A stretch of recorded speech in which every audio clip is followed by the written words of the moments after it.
Welcome everyone. Hope you all are well. So there is a second last class of Brainstem. We will discuss about the bones and midbrain, then followed by the secondary zones.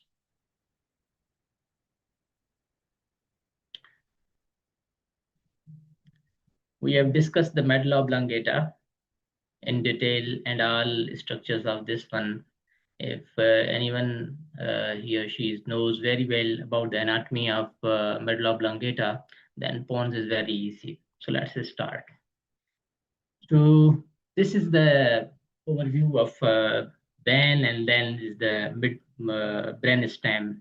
So actually, this is the area of Pons, and this is actually is area of, you can say, the clivus, exactly the clivus area. Yesterday, 2 days before, when we were talking about the surgical corridors and surgical approaches, we were discussing that if we'll go directly to the pittus apex, we will actually go to this area. That is the clivus area. Look at here. Then some portion of clivus will be here at the upper part of the medulla, and then foramen magnum lower here, and then the spinal cord. So, okay, you should be aware of this anatomy and the orientation of this one. So this is the area of Pons. This is the Pons. There are two surfaces of Pons. When we say the surface topographic anatomy of Pons, actually there are two surfaces, like you can see the medulla oblongata, anterior surface and posterior surface. Anterior surface is quite easy, and there is no any structures which are not, we can not understand. So look at here. This is actually the size of the Pons is vertical. When we say the height of this one, it is about 2.5 centimeter or 1 inch just. But the transverse section is more wider as compared to the longitudinal area. The transverse section is more wider as compared to longitudinal area. So this is the surface of this one. In the midsection of this one, this is the sulcus. Here will be the sulcus of the Pons. This is which surface? Anyone?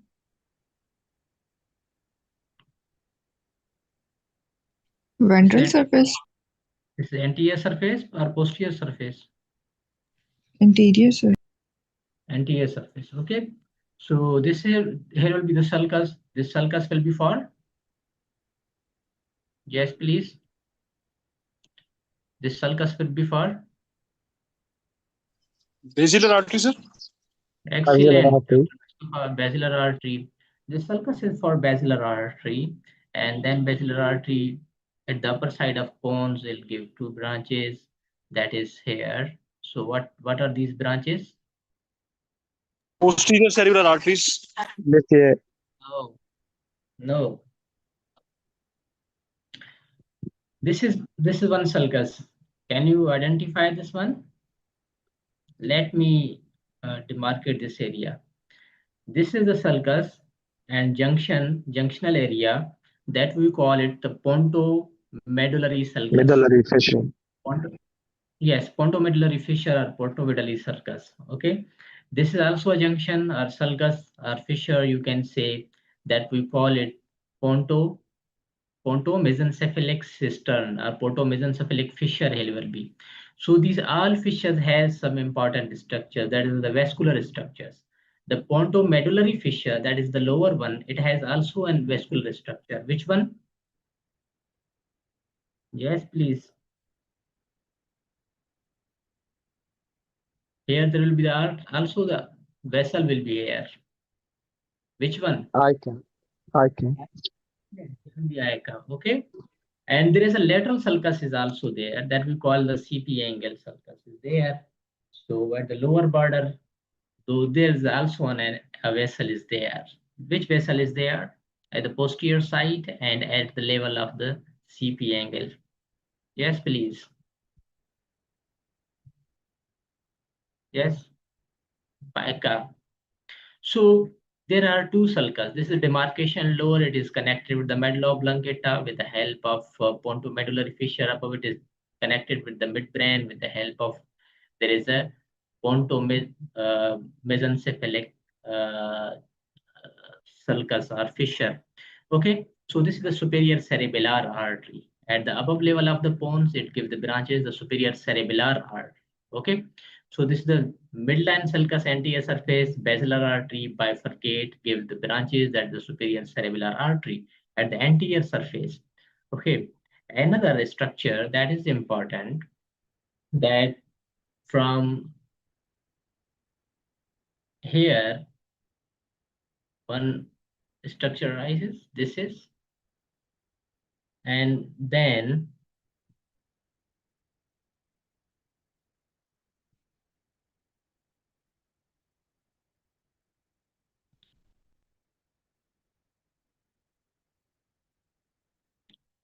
when we see, yes please. Okay, so anterior surface, another important structures are there, that are the cranial nerves. The three cranial nerves, they arise from the anterior surface of the bones. One is the fifth nerve. Look at here, this is the fifth nerve. Fifth nerve has how many, there are part of the fifth nerve? Yes, please. Two Trigeminal parts. nerve. Two bar. Portio major Which and one? portio Median? major and minor. Okay, there are two parts. Okay, one is the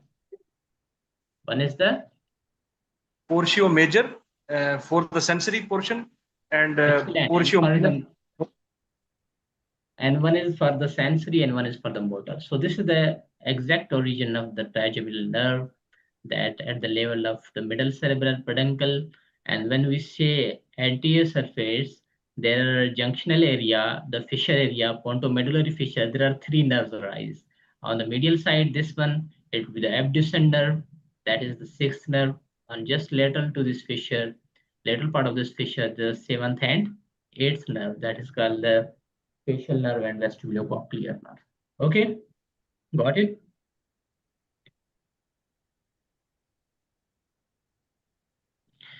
So this is the anterior surface of pons. That anterior, this whole part, that is, you can say, it is attached to the anteriorly, there is a colliculus, this part whole.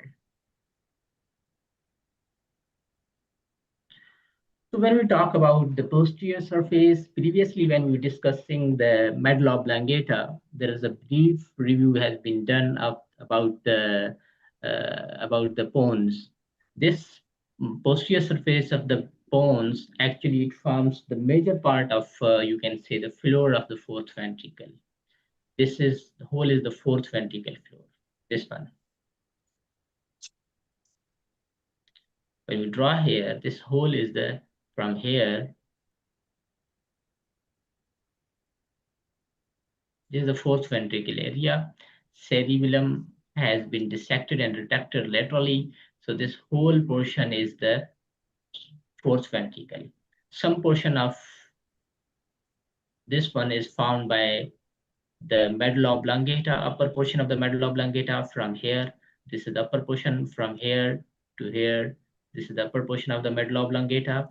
And but this is from this area, it is found by the above portion of floor of the fourth ventricle, it is found by the pons. Okay, so what structure of the pons are there in the posterior surface? You can see clearly. It is very easy. We know there is a midline sulcus here. That is the median, that is called, yes please, that is going downward, medulla oblongata, that is going downward, goes downward to the spinal cord. This is the same sulcus is there. That what we call it? Yes, anyone? Median sulcus. This is the median sulcus. Okay, median sulcus, lateral to the median sulcus, there is a bulge. We divide this whole bulge into two portions. One, this one bulge is this one. These two. And one is this one. Okay. One is this.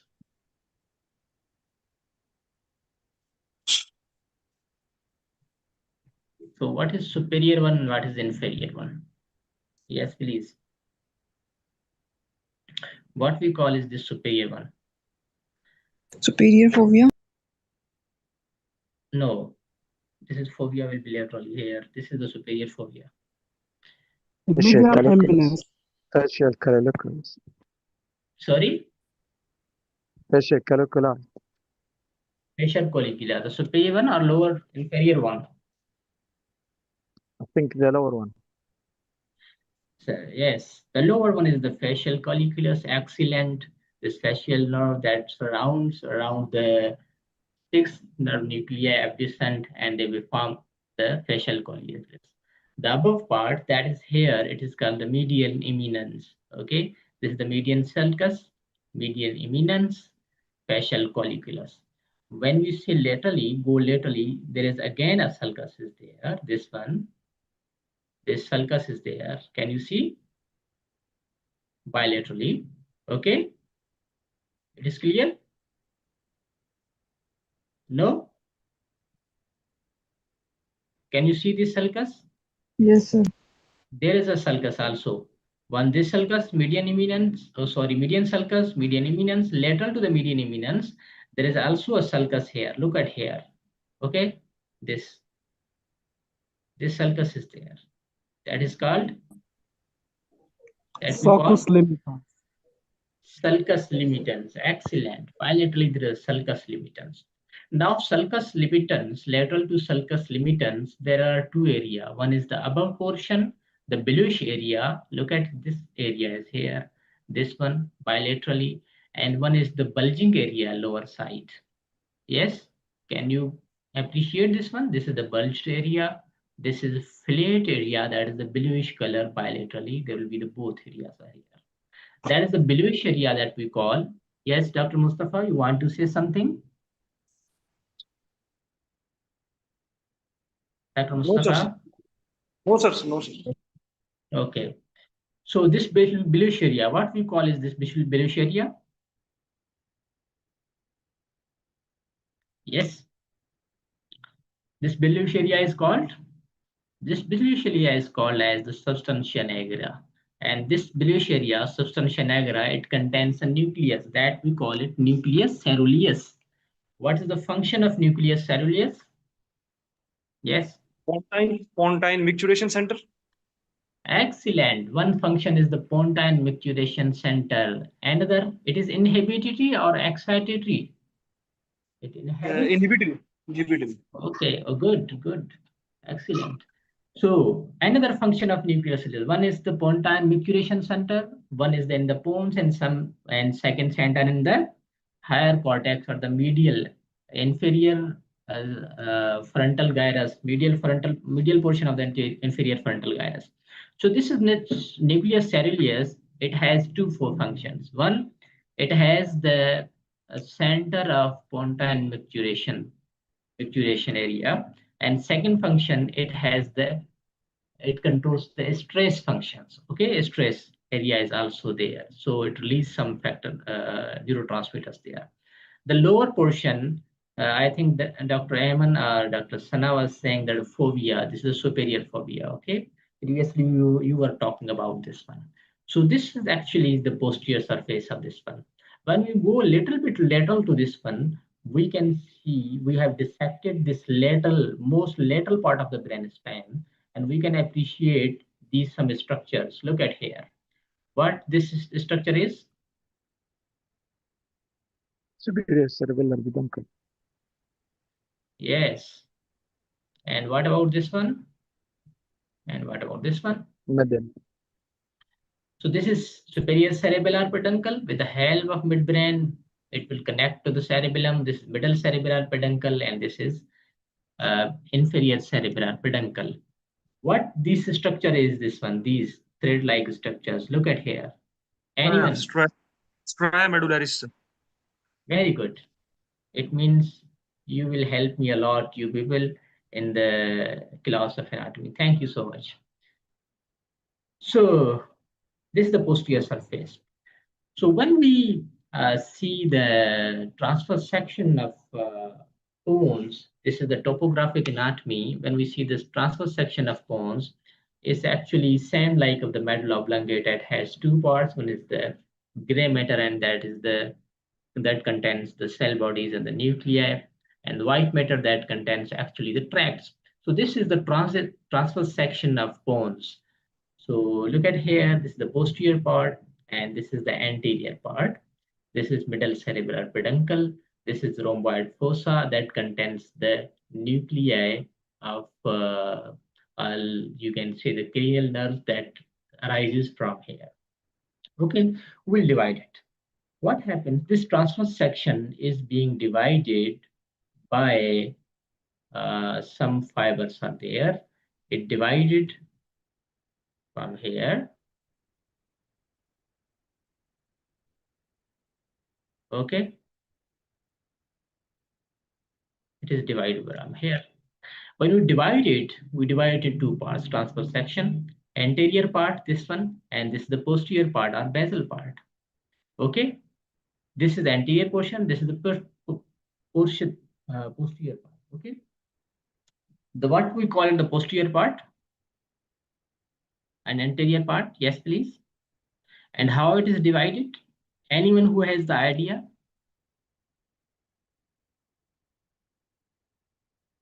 Yes? No? The posterior part is called the tegmentum. This is the anterior part.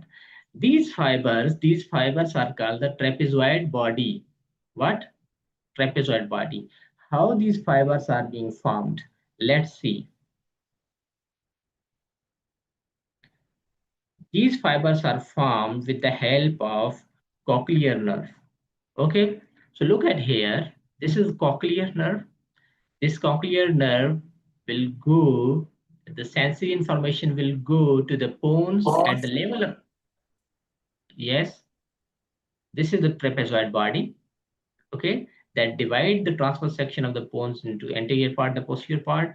How it is formed? It is formed because of the cochlear nerve.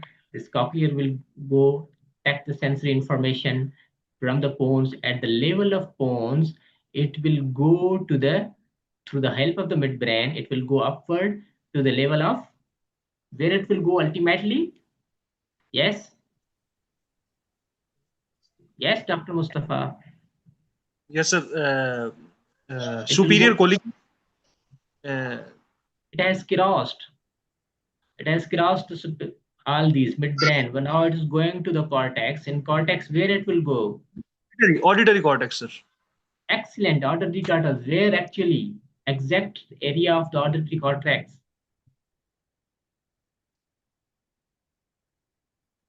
Which lobe of the brain? Superior temporal gyrus. Superior, sir. Superior temporal gyrus. Excellent. So superior temporal gyrus. These fibers will go superior temporal gyrus. At the level of the bones, it forms the lateral lemniscus. What happens actually? Majority of the fibers, they will go ipsilateral to the superior temporal gyrus, but some fibers at the level of the pons, look at here, they are crossing to the opposite sides, then will go midbrain, then into the contralateral temporal gyrus, superior temporal gyrus. So these crossing fibers that are crossing opposite sides on the left and right bilaterally, they form the trapezoid body. So this is the trapezoid body actually. Okay, got it? It is formed with the help of cochlear nerve. It is going at the level of the pons. It goes above, and at the level of pons, it forms the lateral lemniscus, ipsilateral fibers most of the time. Some fibers go contralateral. Contralateral fibers, it cross the pons and goes up contralateral pontine area, then midbrain, and then superior temporal gyrus. They form the trapezoid body. So this is the trapezoid body, which demarcate it in the anterior and posterior zone. So now come to the anterior part of this one. Okay. So when we say that it is the trapezoid body, it is formed from here. These are the fibers forming the trapezoid body. Okay. Now when we talk about the gray matter of the anterior part of this one, anterior to trapezoid body, it is nothing just one nuclei that are important. What are those nuclei? It contains the pontine nuclei here.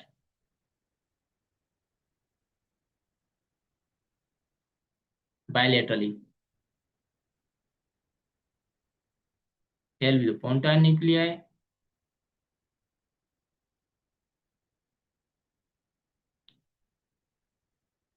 Okay. So here it contains the anterior surface, the anterior part of the transverse section of Pons. It contains the pontine nuclei. What is the function of pontine nuclei? There is a lot of functions of pontine nuclei. It has great importance. How? Because it gives the corticopontine fibers. It gives the corticopontine tracts. So what is the function of those corticopontine tracts and how it works? So let's see.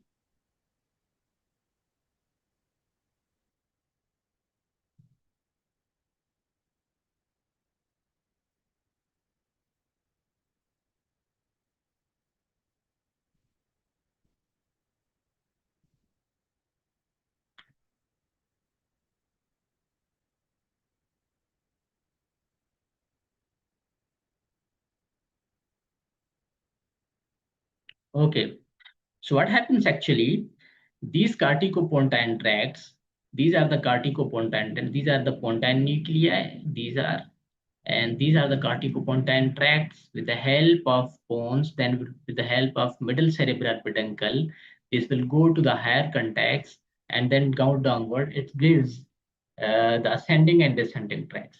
If they are going to the ascending tracts, it gives different fibers like pontocerebellar tract. But when I am talking about the corticopontine tracts have great importance. How? When it comes downward, this corticopontine tract, when it comes downward, it goes to the pontine area. That is called the corticopontine. When it comes pontine area, then this pons gives fibers to the midbrain at the area of the red nuclei. That is called the pontonuclear fibers. Then this one at the from this pons, some fibers also goes to the cerebellum. That we call the pontocerebellar tracts. And from the cerebellar, it goes downward to the again to the pons, that is called the cerebellopontine fibers. And when they goes from the nuclear, that with the nuclear area, from the red nucleus, some fibers also goes to they have the connection with the superior cortex, that is called that we call the corticonuclear fibers. So these pontine nuclei, it has a lot of connections, this one. When we say this area as a whole, actually, this is not the only fiber that is coming only one area, only one cortex. Each lobe has all the fibers. Suppose that if the fibers coming from the frontal area, there's the frontopontine fibers. If the fibers are coming from the parietal area, that is called the parieto-pontine fibers or the tracts. If fibers are coming to from the area of the occipital area, that is the occipitopontine and the temporal pontine. So each cortex gives rise to different fibers, and these fibers actually these are communicating with the all parts of the brain stem. Okay, so here is the pontine nuclei, and it gives the fibers to them. You can say the frontopontine tracts are the fibers. Next, when we say just anterior to this one, this is the pontine nuclei. There is another nuclei. It is the bulge. You can say these fibers are there. So what are these fibers? What are these nuclei? And what are these tracts? Sorry, these are the descending tract. This red area is the Cerebrospinal tract, sir. descending tract, and blue one is the ascending tract. So what? Sorry, yes, Dr. Mustafa? Sir, rubrospinal tracts. Rubrospinal tract, no. That is at the posterior level, not the anterior surface. That is the posterior part. That is the basal part. There are two tracts. Corticospinal tract. Pyramidal tract. Corticospinal tracts. Excellent. Corticospinal tracts. Do you remember the medulla oblongata? Medulla oblongata at the same area here, it gives two tracts. Let's go previous lecture, see the medulla oblongata.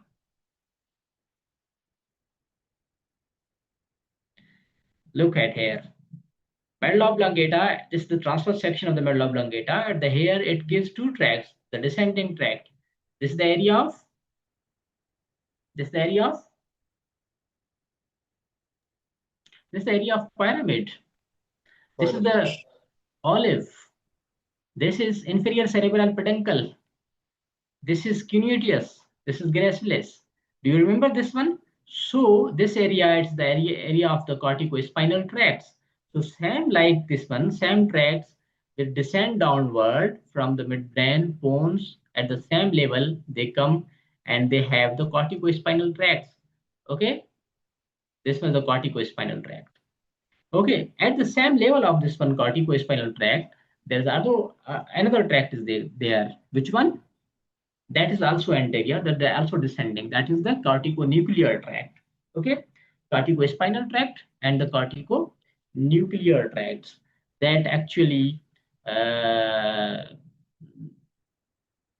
control the movements of our head and neck muscles. Okay, so this is the anterior part of this one. When we say the posterior part of this one, the transverse section of Pons, we will see the ascending tracts are there. Look at here. What is this tract is there? What is this one, blue? Yes, please. This is medial lemniscus. How the medial lemniscus is formed? Nucleus, gracilis, and cuneatus tract. Yes, please. When the dorsal column pathway, fasciculus, gracilis, and cuneatus, they decussate in the brainstem, then the medial lemniscus will be formed. Which fibers? Internal arcuate, external arcuate fibers? Internal arcuate fibers. Excellent. This the lower portion is the spinal cord transverse section. This medulla oblongata. This is Pons. So you can correlate it easy. So at the spinal cord level, what happens? Fibers from lateral area, fibers from the medial portion. This is the nucleus gracilis. This is cuneatus. From the above portion, receive the fibers with the help of cuneatus. From the medial portion and the lower portion, the fibers from the gracilis. They come above at the level of the medulla oblongata here. So look at here. This is the medial. They form the medial lemniscus. How they form? This cuneatus and gracilis, they give two fibers. One fibers, that is the external arcuate, that goes with the help of inferior cerebral peduncle to the cerebellum. Another fibers will go downward and cross contralaterally, and they form the medial lemniscus. These fibers goes upward at the level of Pons, same medial lemniscus. They go above, they cross the Pons, and they are crossing the Pons. They will cross the midbrain. They will go at the area of where they will go in the hair center and the hair cortex. Posterior lateral hypothalamus, and then to the parietal. Parietal lobe. What is this one? Somatosensory area. Okay, this is the post-central gyrus is there. That is the somatosensory area. So this is the medial lemniscus. It is the continuation of the spinal cord, medulla oblongata, and the Pons. Okay. So just lateral to the medial lemniscus. So this one here, medial to lemniscus, there is another tract, another fiber that is called the spinal lemniscus. How spinal lemniscus is being formed? How spinal lemniscus is being formed? This is transverse section of the Pons. This is transverse section of the medulla oblongata. This is medial lemniscus. These are two fibers. Anyone who remember? No, spinothalamic tracts are formed. Spinal. No, my dear, spinothalamic tract. This is not a spinothalamic tract.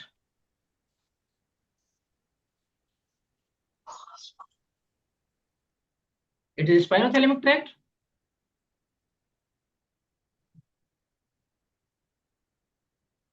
Yes or no? No, sir.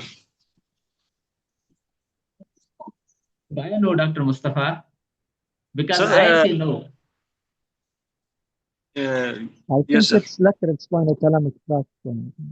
After I confuse you people and you say that no. Yes, this is spinothalamic tract. This is the anterior spinothalamic tract and this is the lateral spinothalamic tract. They form the spinous lemniscus. Look at here. We have previously discussed this area. Look at here. These are two for there. That is the lateral spinothalamic tract. That's the anterior spinothalamic tract. These fibers form the spinal lemniscus, and same fibers will go above in the midbrain, then go posteriorly. Okay, at the level of somatosensory area. So what they will do? What they will do? Pen, temperature, pressure, touch. Okay, they will Yes, give the sensation of this one. So don't be confused. If you know that it's a yes, your knowledge is correct. If the examiner or anyone is saying no, this is not spinothalamic tract, this is not spinal lemniscus, so stay on your point. Okay, you are right, yes. you people, that this is a spinothalamic tract. This is the anterior lateral spinothalamic tract. They form the spinous lemniscus just lateral to the medial lemniscus. Same fibers will go upward, cross the pons, cross the midbrain, then thalamus, then it will go the posterior central gyrus at the level of somatosensory area, and pen, temperature, pressure, touch, it will control. When we proceed laterally, we have discussed the medial lemniscus that is found by the gracilis cutis. We have discussed the spinal. Lateral to this one, there is a trigeminal lemniscus. Okay, lateral to this one is trigeminal lemniscus. How trigeminal lemniscus is formed? You know very well. The figure says that it rises from the trigeminal ganglion, it takes the sensation, and they comes at the level of medulla oblongata, then fibers come uh, upward, then at the level of Pons, they form the trigeminal lemniscus, then goes above to the nuclei. So this is the area that forms the trigeminal lemniscus. That is the sensory area. The tract is there, ascending tract.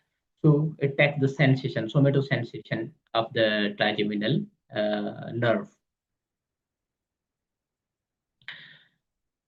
So now lateral to this one, we have now at the level of when we see the medulla oblongata here, look at here, this is the inferior cerebral peduncle. This is the area of inferior cerebral peduncle. When we at the level of Pons, this is the area of middle cerebral peduncle, right? This is the inferior cerebral peduncle. This is middle cerebral peduncle. Transverse section of medulla oblongata, transverse section of Pons. So there are two lateral fibers at the level of inferior cerebral peduncle. Ascending fibers were there, ascending tracts were there in medulla oblongata. What were those tracts? Yes, it is written here. That is Spinocerebellar. Yes, you are right. Spinocerebellar tracts. How many spinocerebellar tracts are there? Anterior and posterior, sir. Anterior and posterior spinocerebellar tract. So anterior posterior cerebral tract, you can see that this is the anterior spinocerebellar tract and this is the posterior inferior cerebellar tract. This anterior spinocerebellar tract from the medulla oblongata, it goes above at the level of Pons, just lateral at the level of middle cerebral peduncle. It crosses the Pons, then goes above. Where it will go above? It will goes to the midbrain. With the help of superior cerebral peduncle, it will enter into the cerebellum. Okay, it will enter into the cerebellum, right? Yes, sir. Okay. So what about the posterior spinocerebellar tract? Why it is not here?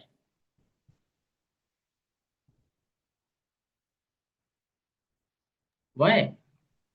Till that here, till that now we discussed that all these tracts, ascending or descending tracts, these are the same tracts which have crossed the medulla oblongata. Why there's no any posterior spinocerebellar tract in the Pons? Yes, Dr. Mustafa.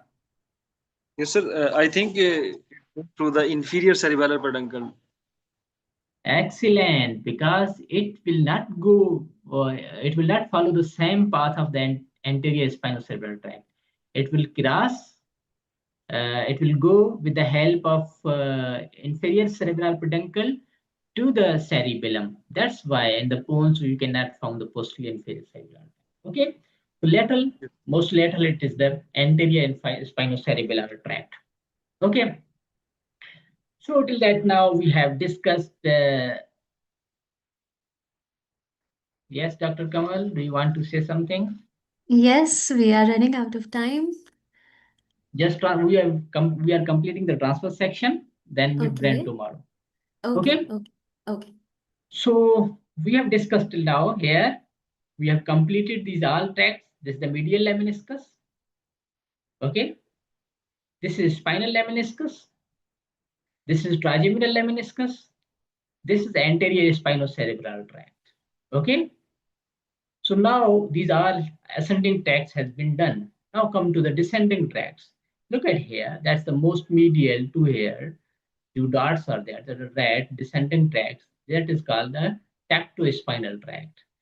That arise from the midbrain, then goes downward in the Pons, then goes downward the medulla oblongata. In the medulla oblongata, this tract has been discussed. Then it goes downward in the. It controls the movement of what? Yes, anyone? It controls the movement of. Head and neck in response to the stimuli, visual stimuli. Excellent, excellent, Dr. Sana. It controls the conjugate voluntary movement of object in response to moving object. Suppose if we are moving the mobile, lateral, anterior, posterior, it follows with the help of this one. So conjugate voluntary movement of head and neck muscle, it controls. This is the tactospinal tract. Okay. So just lateral to this one, this area. So what is this tract? Yes, please. Reticulospinal tracts. Excellent, Dr. Mustafa. I'm very happy that you all remember the previous lectures and you are reviewing that one, the medulla oblongata. Thank you. So this is the reticular formation. So reticular spinal tract, and same tract. Previously, we have discussed the medulla oblongata. Just lateral to the this one, we know very well. These arrangement of all nuclei, these are arrangement of not nuclei, the tracts is same arrangement as that of medulla oblongata. Don't be confused this one. Those tracts which are at the level of medulla oblongata, it will be at the same level in the Pons. There will be a difference only of the nuclei. There will be a difference only of the gray matter, and some tracts and fibers, or you can say the nuclei, which are not present in the Pons. Otherwise, the all arrangement will be same. So look at here. We have discussed previously in the medulla oblongata that medial it will be the tactospinal, just lateral to it, reticular formation will be there, and reticulospinal, just lateral to the vestibulospinal tract will be there. And most lateral descending tract at the basal part of this one in the Pons and as well as the medulla oblongata, then would be the rubrospinal tract. That is here, this one, the rubrospinal tract. Just go to above, we have remained only one tract in the medulla oblongata, same we have discussed, that is the medial longitudinal fasciculus. How it works? What is the function of medial longitudinal fasciculus? Conjugate horizontal gaze. And how? Sir, Carry the signals. paramedicular formation of the Pons, it sends signals to the ipsilateral abducent nerve and the. Yes, sixth nerve. And other nerve? Other nerve is the Oculomotor. oculomotor, sir. Oculomotor.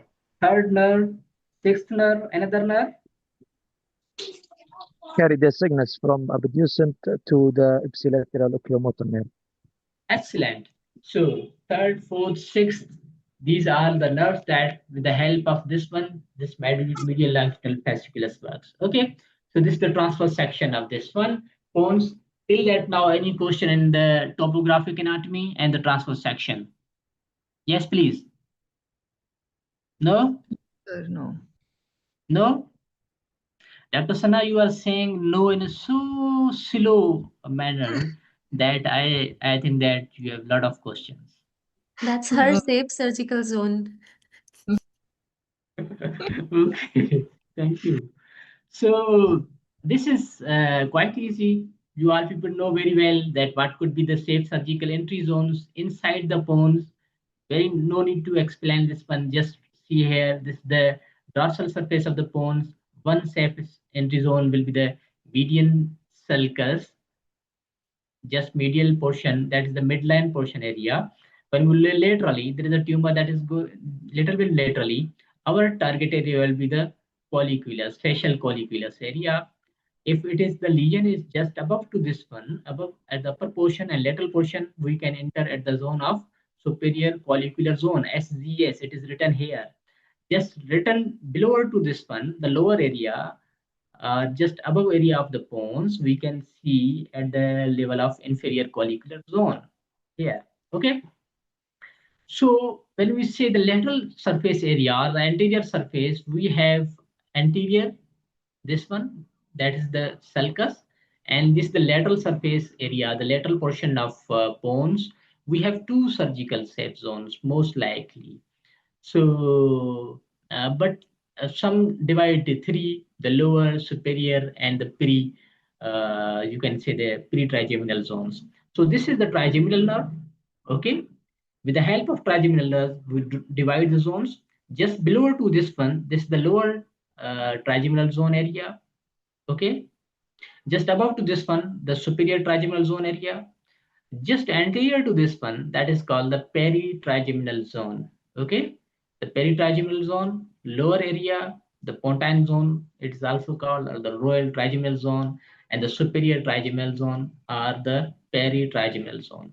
So with the help of this area, we can target at the lateral side and enter to the bone.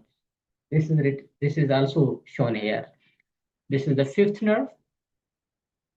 This is the that at the level of just below to the middle cerebral peduncle. Look at here, this is the fifth nerve, and this is the seventh and eighth complex. This will be the area, this will be the zone of this one, that is called the peritrigeminal zone. This is the transfer section, that's why we are looking at the superior side. That is, it looks that we are going below, but it's not below, at the level of same level of the fifth nerve. So these are the safe entry zones, that are only 5 zones we can enter into the bones. How we will enter, we will discuss. Some approaches we have discussed in the medulla oblongata. Same approaches can be used to approach the pontine lesions. There are a little bit few, 1 or 2 approaches are different. We can use that one, but with the help of these zones, we can enter them to the bones. So any question up to here? This is another picture. Tomorrow, inshallah, we will discuss the midbrain and self-centry zones. And in this way, we will complete the brainstem section. Any question? Dr. Ayman, Dr. Sana, Dr. Mustafa. Thank you very much, sir. No, thank you, Samit. What are other people? If you are not giving the response, then I will call the names. Thank you very much, sir. Dr. Abdul. I would just like to add one thing. He was my chief resident, and he is one of the hardest and one of the strictest teachers you would find. He's been very, very lenient on you. I am talking to you, Dr. Mustafa. You have towed the line very close at times. Also, everyone, since we are running Because short this on is Zoom time. meeting, Dr. Kamal. So Yes, yes. I'm So giving they don't advantage get to to them, see you. and they are taking advantage of Zoom meeting. Yeah, exactly. So this is the second last session of the Brainstem series. And after that, we will be starting the rapid clinical review series, and we will be covering a lot of topics in quite a short amount of time because a lot of you are appearing in the clinical exams. So please join us for the review sessions as well. Tomorrow, we are going to conclude the Brainstem, and leave questions on the group or in the chat box if you have any, or any feedback, anything that you want us to go over. We will definitely get back to you. Thank you so much. Thank you, everyone. Thank you, Dr. Kamal. So this is a wrap for today. Thank you so much, everyone. I'll share the link right in a few minutes from this YouTube live stream, and then anybody who has missed it can go over it, or if you want to review the session, you can again using that link. Thank you. This is a wrap. Thank you, Dr. Itzaz. Thank you.